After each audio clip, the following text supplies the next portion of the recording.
Muy buen día, amigas y amigos. Les saluda Héctor Murcia. Estamos aquí en este espacio gracias a Voz de la Diáspora. Estoy con el colega Vittorio Baste, con quien vamos a conversar en este espacio sobre diversos temas de la política que nos concierne como latinoamericanos que estamos en diferentes puntos del mundo. Hola Vittorio, gracias por estar aquí con nosotros, que estamos inaugurando, digamos, este espacio muy interesante con el cual vamos a conversar sobre diversos temas respecto a la política que ahora está una política muy convulsa en todos los rincones del planeta y principalmente en Latinoamérica. Gracias, un saludo cordial a todos los amigos latinoamericanos que nos honran eh, con su, con su audiencia, con su presencia, tanto en Estados Unidos, Canadá, América Latina y Europa. Eh, el agradecido y el afortunado soy yo, Héctor. Muchas gracias por el espacio. No, gracias a ti, pues vamos a compartir este espacio. Esperamos que sea de agrado para nuestra audiencia. Estamos, pues como digo, tocando temas de mucha actualidad y pues hoy nos toca eh, hablar sobre una situación que se ha dado en Sudamérica. Bueno, Sudamérica últimamente es un polvorín, digámoslo así, ¿no? Porque, bueno, ya sabemos lo que ha pasado en Bolivia, bueno, Brasil, tiene ahí un polvorín también con todo lo que se está dando con el COVID y todo lo demás. Pero hoy nos queremos enfocar en Perú. Perú recientemente ha destituido a su presidente, una destitución legal completamente porque es una de las facultades que tiene el Congreso peruano, el poder destituir a un presidente si consideran que no cumple a cabalidad con su trabajo. Y es lo que ha sucedido recientemente y es lo que queremos tocar hoy. Eh, a ver, en términos generales, ¿qué ha pasado en Perú? Bueno, básicamente, América Latina, como tú dices, está muy atenta. El mundo está muy atento a lo que ha pasado en el hermano país del Perú. Eh, Para empezar, yo no soy peruano, pero estimo mucho a Perú y como periodista y como ciudadano del mundo, me interesa mucho. Un saludo a toda la colonia peruana acá en Barcelona y a lo largo y ancho del mundo. Eh, el lunes de esta semana, el lunes 9 de noviembre, Perú estuvo convulsionado porque el presidente Martín Vizcarra, ex vicepresidente hoy por hoy, Martín Vizcarra, fue destituido por el Congreso Nacional. Fueron 105 votos que destituyeron al vicepresidente, 29 votos en contra de la moción de destituirlo y 4 abstenciones. Dicho lo cual, de 130 congresistas, un poquito más, cerca del 81%, un poco más del 80%, le dijeron a Vizcarra con toda justicia, en mi opinión, y con toda razón, que se vaya. ¿Por qué que se vaya a su casa? Porque a pesar de que tenía Vizcarra escasos 8 meses de gobierno por delante para terminar su periodo gubernamental, era imposible, era insostenible en el Perú eh, seguir con un gobierno corrupto, con un presidente corrupto, que no recibió coimas cuando fue vicepresidente de Kuczynski y cuando ascendió a la presidencia constitucionalmente, pero sin el voto popular, sino que las pruebas irrefutables son más o menos en el periodo 2013-2014, cuando fue gobernador de un estado del sur del Perú eh, llamado Moquegua. Moquegua está en el sur peruano, para que nuestros amigos se ubiquen, más o menos entre Arequipa y Tacna, en el Pacífico sur del Perú, ¿no? Un estado. Y él era coimero, la misma razón por la que sacaron en marzo del 2018 al señor Pedro Pablo Kuczynski. Solo un momento para que, por si algunos no entienden, a qué te refieres con coimero? Bueno, en el argot popular de nuestra región, de América Latina, coimero es que acepta un soborno o que pide sobornos ¿ya? A las empresas, a las industrias que participan teóricamente en un concurso para hacer obras públicas. En este caso, el señor Vizcarra, repito, no se prueban las irregularidades en su gobierno o cuando fue vicepresidente de Kuczynski desde el 2016 al 2018. Es, se ha comprobado, y esto fue un medio de mucho prestigio como el medio de comunicación El Comercio de Lima, que ha sacado a la luz. Entonces el Congreso, que también tiene una simpatía muy baja, una popularidad muy baja, lo destituye porque se ha comprobado que pidió sobornos, obviamente, de algunos miles de dólares, ¿no? Al respecto, en Perú parece que es un problema que se viene dando desde hace mucho tiempo. Bueno, lo más notable quizás es de Alberto Fujimori y después de él, pues casi, bueno, casi no, sino que Todos, todos los todos sin presidentes, excepción. Estamos exacto. hablando de hace 30 años. Cuando tú dices Alberto Fujimori, estamos hablando que nuestro querido Perú, al país que yo admiro mucho, porque tienen las agallas de meter preso y cuando no lo pueden meter preso, los imposibilitan de volver a su país porque tienen orden judicial. Todos los presidentes, desde el 90 para acá son 30 años. Fujimori, el más reciente Kuczynski, que tiene arresto domiciliario, que en mi opinión la justicia peruana ha sido muy benévola con el señor Pedro Pablo Kuczynski. Otro caso, Alan García, que por mucho menos de lo que se ha destituido a Vizcaya, a Vizcarra, perdón, eh, se suicidó, terminó por suicidarse, Alan García. El señor Humala, Ollanta Humala, Toledo. otro presidente que también eh, es de ingrata recordación para la sociedad peruana, Alejandro Toledo, está prófugo en Estados Unidos, está huido. Entonces todos los presidentes han pasado, hay una especie de corrupción o de putrefacción del sistema y de la presidencia, si cabe el término. Pero esto es podríamos decir, una situación muy grave, porque quiere decir que cada presidente que llega, al menos en el Perú, cada presidente que llega, pues llega a cometer ilícitos. Y esto es una situación bastante anómala. Bueno, en casi toda Latinoamérica, pues se dan casos de presidentes que abusan de su poder, hacen negocios bajo la mesa y todo eso, pero ya que hablemos de que todos los presidentes tengan causas judiciales es muy grave. ¿Qué está pasando en Perú? ¿Qué hace que o sea, las leyes son tan laxas mientras está en la presidencia que se puede hacer todo lo que se quiera? No es tanto así.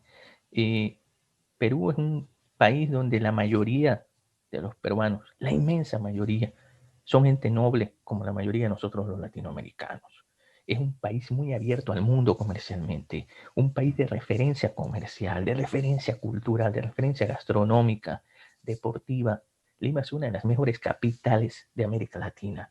Desgraciadamente, los gobiernos, cuando llegan al poder, hay un sistema tan, pero tan degenerado, tan nocivo, que se corrompe, que se corroe, se oxida con mayor velocidad de lo normal, se desgasta popularmente y políticamente, moralmente, y es una vergüenza, pero el pueblo peruano y las autoridades peruanas, con todas sus limitaciones, con todos sus errores, han tenido las agallas de a todos los presidentes estigmatizarlos. ¿Y qué crees que vaya a pasar de ahora en adelante? Bueno, ya han destituido a Vizcarra, ahora qué sucederá. Bueno, hoy por hoy Perú tiene un presidente constitucional, fue el presidente del Congreso y sigue siendo el presidente del Congreso, ahora asumió el cargo de la presidencia de la República, el señor Merino. El señor Merino va a terminar el periodo para el que fue elegido en las urnas Pedro Pablo Kuczynski. pero Pablo Kuczynski fue separado del poder, ascendió Vizcarra, ahora Vizcarra lo propio, ha sido separado legítimamente por un Congreso que él mismo puso de manera indirecta, porque en octubre del año 2019, el error más grande políticamente, y como dice una frase incluso bíblica, con la misma vara que mide serás medido, Vizcarra hizo lo que normalmente hace un dictador, por mucho que no nos guste, por mucho que tengamos un sentimiento de desprecio y de asco a un Congreso, es en democracia un Congreso elegido por el pueblo. Él lo cerró en octubre de 2019.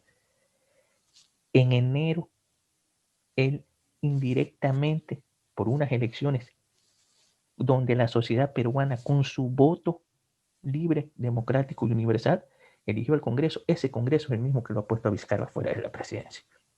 Ahora está el señor Merino. Hasta abril van a ser las elecciones. El señor Merino va a gobernar hasta julio del 2021. En abril son las elecciones de la presidencia, vicepresidencia, los parlamentarios andinos y 130 nuevos congresistas. Este es un dato muy interesante el que acabas de mencionar, porque acabas de decir que Vizcarra prácticamente anuló el Congreso anterior, puso o hizo un nuevo Congreso, suponemos que afín, ¿no?, a sus intereses, a su corriente ideológica, suponemos. Y si lo extrapolamos, y lo hago de esta manera porque pienso en el caso de El Salvador, que tú bien sabes que se está dando una situación también un tanto compleja respecto a al Congreso con el órgano ejecutivo, que hay una disputa también, ¿no?, entre el órgano ejecutivo y el órgano legislativo. Es curioso, y te digo esto porque desde el órgano ejecutivo, que ahora presidido por Nayib Bukele, se está tratando de confrontar y de deslegitimar al órgano legislativo, con justa razón, porque como tú has mencionado en su momento, creo que es una situación que casi en todos los países de Latinoamérica se da, que estamos hasta la coronilla de los congresos, vemos que solo llegan a enriquecerse, hacen poco y bueno, una situación muy compleja. Entonces, lo que te quiero decir, extrapolando, ¿no?, la situación que se dio con Vizcarra en Perú, también se está viendo de cierta manera en El Salvador, aunque creo que no llegaría tanto porque el sistema es un poco diferente, pero no llegaría tanto. Pero creo que este descontento de la población hacia los órganos legislativos de cada país es evidente. Hay un declive, podríamos decir, de la política tradicional que se ha venido haciendo desde, digamos, 30 años, por poner un ejemplo. ¿Tú crees que esta situación es como un dominó que se va dando en el sentido de que la gente está como cansada de la clase política? La gente cada vez está más eh, resentida, más dolida con su clase política y con sus gobernantes. Pero, repito, eh, el único órgano que le puede poner en un Estado de Derecho un límite a un gobernante es el Congreso Nacional o la Asamblea Nacional o el Senado, como se denomine en ciertos países de América Latina. Es verdad que la imagen de muchos congresistas a lo largo y ancho de nuestros países deja mucho que desear su accionar de trabajo político. Hay honrosas excepciones en los congresos. Por ejemplo, en Perú, el señor García Belaúnde, ¿ya?, uno de los destacados legisladores. Y, por supuesto, hay otras excepciones en sus respectivos países. Pero lo que tú dices, lamentablemente, es cierto. Pero yo prefiero tener una democracia endeble a una perfecta dictadura. Sí, en eso sí coincidimos, ¿no? Que no cabe duda que no se puede comparar una democracia, aunque sea débil, a una dictadura fuerte, ¿no? Bueno, como te decía al principio, Sudamérica ahora mismo es un polvorín. Bolivia, para retomar un poquito lo que está pasando en Bolivia, ha retornado Evo Morales después de estar exiliado en Argentina. Eh, Así a grandes rasgos, ¿tú cómo ves esta acción de que Morales vuelva? O sea, ¿crees que va a seguir incidiendo o va a ser muy, que va a tener mucha presencia respecto al nuevo gobierno? Lamentablemente sí. Morales tiene pocas horas en su país. Regresó no solo de Argentina, primero estuvo en México y de México pasó a Argentina, países cuyos gobiernos son de un ala izquierda socialista en nuestra región. Influyó mucho para las elecciones del mes pasado y creo que la presencia de Morales más bien le va a dar una fortaleza al actual gobierno, lejos de hacerle daño más bien. Entonces, lamentablemente es la voluntad del soberano, de la ciudadanía boliviana. Pero ojo, hay un gran número, porque sumado el candidato Mesa, que era el principal contrincante del actual presidente electo de Bolivia, más eh, el tercero de la oposición, el tercero en la ubicación de la votación, es más o menos la mitad en un país polarizado. Tiene que gobernar muy diferente a lo que hizo Morales, el actual mandatario boliviano. Tiene que sacar un país no solo de la crisis que estamos viviendo actualmente, la crisis sanitaria, sino también de una crisis política. Afortunadamente Bolivia tiene una ventaja. Ha hecho lo que no hizo, por ejemplo, Ecuador, ahorrar en sus buenos tiempos. Bolivia tuvo, con todos los defectos, tuvo un ahorro. Y ese fondo de reserva, en algunos países se llama de otra forma, lo están sabiendo aprovechar y hoy por hoy se ve el resultado. Lo que no hizo, por ejemplo, Ecuador. Eso le ha servido. Y ojalá el actual mandatario se desligue de la imagen de Morales y gobierne él tal como lo ha ofrecido en campaña, sin la influencia y sin ser una especie de usado, si cabe el término, por el exmandatario Morales. Fíjate que aquí yo sí te quería remarcar cuando se dio la anterior elección en la que aparentemente salió electo Morales. eh, Yo siempre mantuve la posición de que mucho se hubiese evitado, muchos problemas se hubiesen evitado si Morales se hubiera hecho a un lado o hubiese permanecido como el poder detrás de las sombras, ¿no? O sea, al fin y al cabo es un dirigente carismático, es un dirigente que ha logrado cautivar o convencer a buena parte de la población boliviana. Sin embargo, él quiso mantener esta figura de caudillo, ¿no? Y esto pues obviamente le ocasionó todo lo que nosotros ya sabemos de salir exiliado, de que estuvo, bueno, que prácticamente lo sacaron del poder y lo demás. Entonces yo por eso te hacía esta pregunta, ¿por qué, o sea, en qué medida, si todo esto se pudo haber evitado, qué no garantiza ahora que Morales ha sido apartado del poder, pero sigue ocupando un papel importante dentro de la política boliviana? Eh, ¿Será el poder detrás de las sombras? Tú me decías que ojalá que no, pero viéndolo objetivamente, ¿será el poder detrás del trono, por decirlo de alguna manera? Quisiera equivocarme y quisiera decir que no debería y que no sea así, por el bien de Bolivia y por el bien de América Latina. Eh, Hay que reconocer algo. En las elecciones actuales, legítimamente y por mayoría de votos ganó en primera vuelta el candidato del movimiento Más, del partido Más. Pero Morales, en octubre pasado, primero, contradiciendo lo que le ordenó en las urnas la sociedad boliviana, que no se extiende, que no haya más reelecciones de las que ya tenía permitida Evo Morales, eso desgastó mucho su credibilidad. Y el día de las elecciones hubieron bastantes irregularidades, y lo dijeron varios organismos internacionales.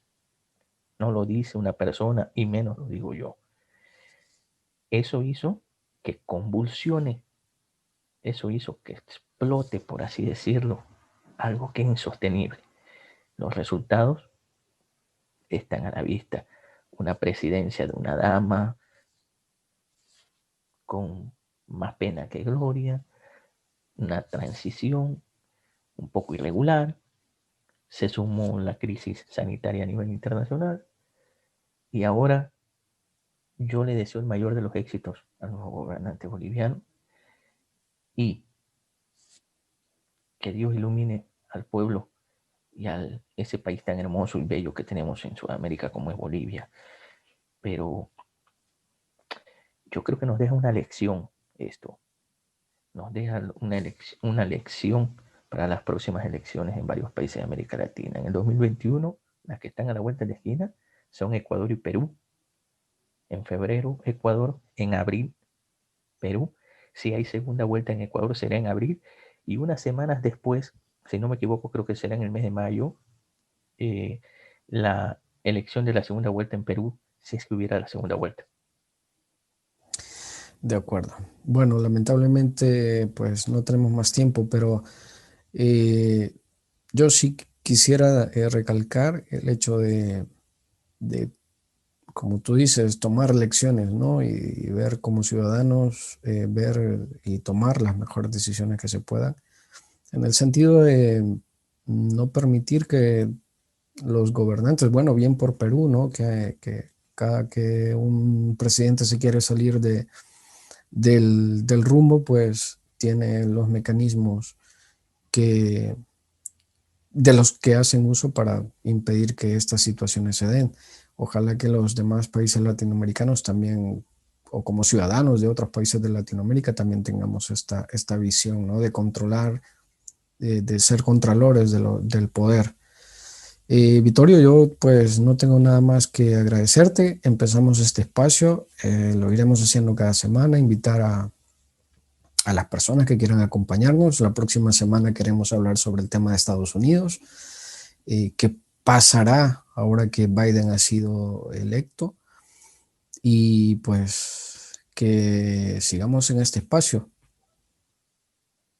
Muchas gracias por tu presencia, por tu colaboración y las veces que sean necesarias puedes contar con mi presencia, con mi opinión, con mi visión y agradecer también el tiempo de todos los miles y miles de seguidores, de oyentes y lectores a lo largo y ancho de América Latina, Estados Unidos, Canadá y Europa. Un abrazo para todos. De acuerdo. Así que amigos y amigas, hasta aquí llegamos. Gracias por habernos acompañado y esperamos que la próxima semana también estén con nosotros para seguir hablando de temas de la política latinoamericana en todo el mundo. Les saluda Héctor Murcia y hasta la próxima.